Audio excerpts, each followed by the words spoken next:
un mundo misterioso, un estilo de vida algo desconocido, criaturas que ya no existen, personas que vivían cientos de años, supuestos gigantes que caminaban sobre la tierra y una época que despierta la curiosidad de mucha gente. Claro que estamos hablando de la era prediluviana. La Biblia registra el período antediluviano en los primeros capítulos del libro de Génesis.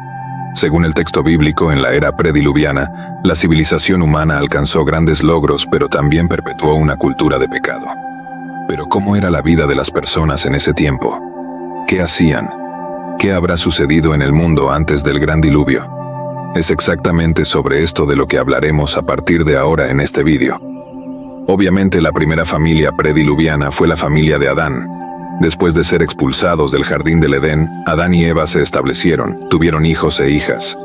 Como se sabe, el primer hijo de la primera pareja fue Caín, pero Caín también fue el primer asesino del mundo prediluviano. Él mató de forma cobarde a Abel, su propio hermano. Después de su terrible pecado, Caín recibió una marca de Dios y construyó una ciudad en la tierra de Nod. Caín dio a esta ciudad el nombre de su primer hijo, Enoc, y esta ciudad prediluviana es la primera ciudad mencionada en la Biblia, en Génesis, capítulo 4. Pero, a diferencia de lo que afirman teorías extrabíblicas, la Escritura explica claramente que el hombre fue creado por Dios como ser racional y moralmente capaz. Esto significa que, aunque el hombre experimente un tipo de evolución intelectual a medida que adquiere conocimiento y desarrolla nuevas tecnologías, bíblicamente no hubo un proceso evolutivo como especie, conforme defendido por algunas teorías científicas. Esto queda muy claro cuando miramos los relatos bíblicos sobre el período prediluviano. Como fue dicho, Caín, el primer ser humano nacido en la tierra, era desarrollado lo suficiente para edificar una ciudad, y sus descendientes, a su vez, fueron responsables por grandes invenciones.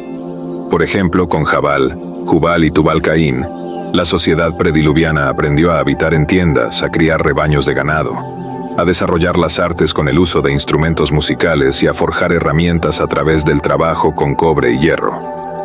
Luego, en el tiempo de Noé, la Biblia muestra cómo el hombre ya tenía la capacidad y los recursos necesarios para construir una gran arca, conforme a las instrucciones divinas.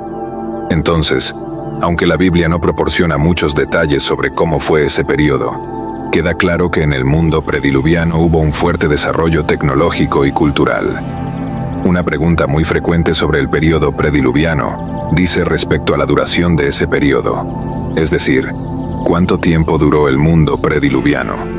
La verdad es que la Biblia no explica cuánto tiempo duró ese periodo, pero muchos estudiosos creen que el tiempo transcurrido entre la creación y el diluvio puede haber sido mucho mayor que el resto de toda la historia bíblica. Se han hecho muchos intentos de datar ese periodo, pero todos sin éxito. En realidad, el único registro que proporciona algún dato cronológico sobre ese periodo es el presente en la lista genealógica de Génesis, capítulo 5. Sin embargo, es improbable poder establecer fechas exactas a partir de ese registro, simplemente porque ese no es su propósito. Las genealogías bíblicas están más interesadas en el establecimiento de linajes que en la definición de datos cronológicos. Incluso, algunas de esas listas genealógicas pueden ser representativas y no exhaustivas. Es decir, puede haber huecos intencionales en esas listas para priorizar a los individuos que tuvieron alguna relevancia en la historia bíblica. En esas listas representativas, cuando se dice que un individuo engendró al otro, eso significa que el primer individuo es el ancestro del segundo, y no necesariamente su padre.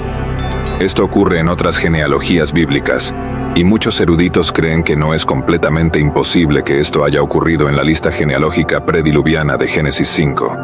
Pero, con base en esa lista, al menos los estudiosos pueden observar que el gran desarrollo experimentado por el hombre antes del diluvio probablemente tenía que ver con la longevidad de las personas en ese tiempo. Había solo un idioma, y Dios permitió que los hombres vivieran cientos de años. Esto ciertamente tuvo un papel fundamental para el crecimiento tecnológico de ese período, y también para la transmisión de la información.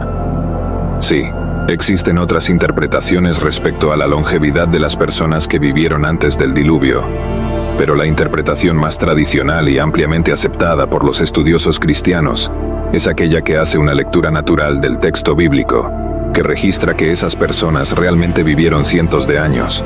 Y aquí, obviamente, estoy considerando ese tipo de interpretación.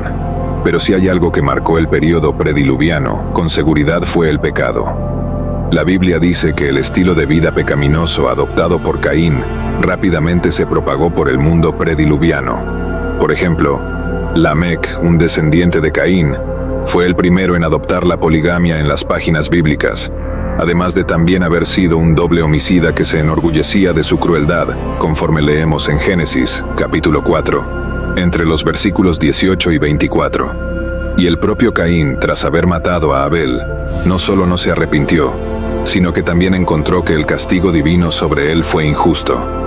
En Génesis, capítulo 6, la Biblia aún dice que en el período prediluviano, los hijos de Dios se mezclaron con las hijas de los hombres. Es verdad que algunos intérpretes defienden que esto significó una mezcla entre seres espirituales y humanos. En otras palabras, supuestamente ángeles caídos tuvieron relaciones con mujeres en la tierra. Pero la mayoría de los estudiosos concuerda que la interpretación que más se ajusta al texto bíblico es aquella que dice que esta mezcla se trató, en realidad, de la degeneración humana promovida por la relación de personas piadosas con personas impías, de modo que rápidamente la impiedad prevaleció y caracterizó a toda aquella civilización. Esto quiere decir que, en aquel tiempo, la linaje piadoso de Set fue el ramo de la humanidad que preservó el conocimiento de Dios, pero con el tiempo, esta linaje se mezcló con la linaje impía de Caín, y la depravación espiritual alcanzó un límite intolerable. Y de esa mezcla, incluso, surgieron los Nefilim, que eran los hombres valientes y de gran fama en la antigüedad. Pero en el período prediluviano también vivieron personas que realmente estaban comprometidas con el Señor. Abel, por ejemplo, fue el primer mártir que continuó siendo recordado como un ejemplo de fe hasta en los tiempos del Nuevo Testamento. Enoc fue otro que tuvo una relación tan cercana con Dios que acabó siendo trasladado para no ver la muerte. Y por último, fue en aquel período que Noé también nació, creció y se desarrolló como hombre.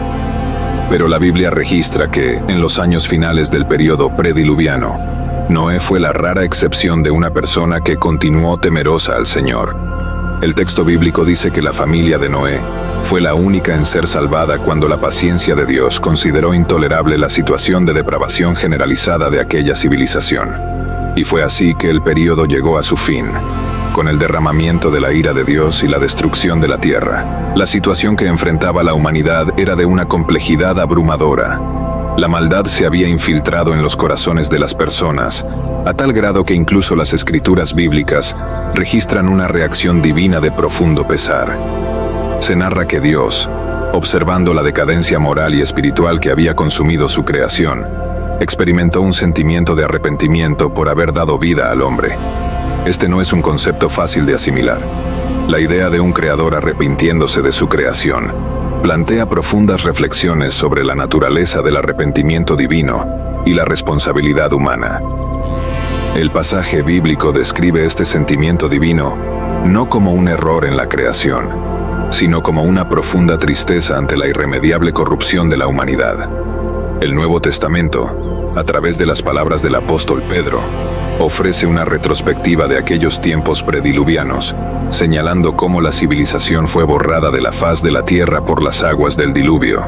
Este evento catastrófico no solo pone fin a un capítulo de la humanidad, sino que también sirve como una advertencia perenne para las generaciones futuras.